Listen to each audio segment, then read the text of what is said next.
are going to be the ones that's going to lead this change. They're going to have to do the impossible. We don't have an option because we already have 2 billion people that are disenfranchised, that don't have clean water, that don't have energy in their homes. And on top of that, of that 7 billion people in the world today, 3 billion live on less than $4 a day.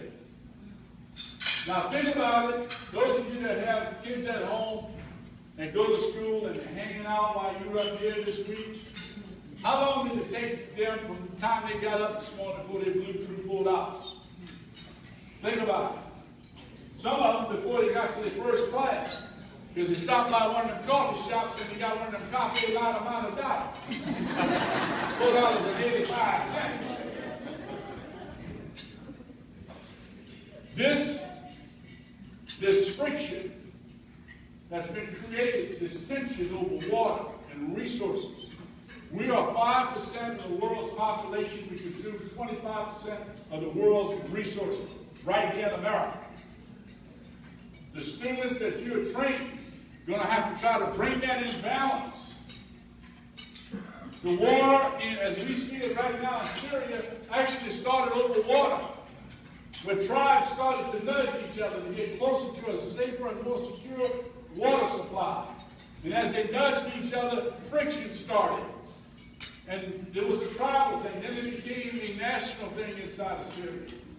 Right now, we've got a war going on between Georgia, Alabama, and Florida over water. Because Georgia don't have a ground source of water around Atlanta. The geography there does not allow you to drill a well through that granite and get to the water. This idea of embracing technology, one of the lessons I tell folks is back when the state of Georgia was being formed and they got the word from Washington to go out and move to this particular spot on the ground in northern Georgia, the head engineer for that project went to the governor at the time and said, hey, we need to invest in a different piece of technology to make sure we get our northern border correct. You know what he was told? Don't worry about it, man. Just go up there and pick a mountaintop and get it. So he went up there with old technology, and he missed the Tennessee River by half a mile. You can look at the map right now. Northern Georgia misses the Tennessee River by half a mile. Because the absence of somebody didn't want to invest in the current technology. We don't have an option, ladies and gentlemen.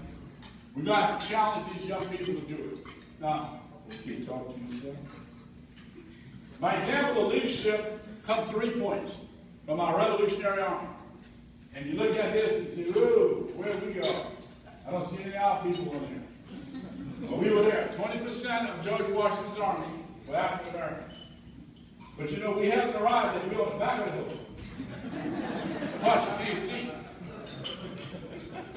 The lesson in leadership here is this. Because in that is a lesson. That to lead requires sacrifice. And if you're not sacrificing, you're not leading.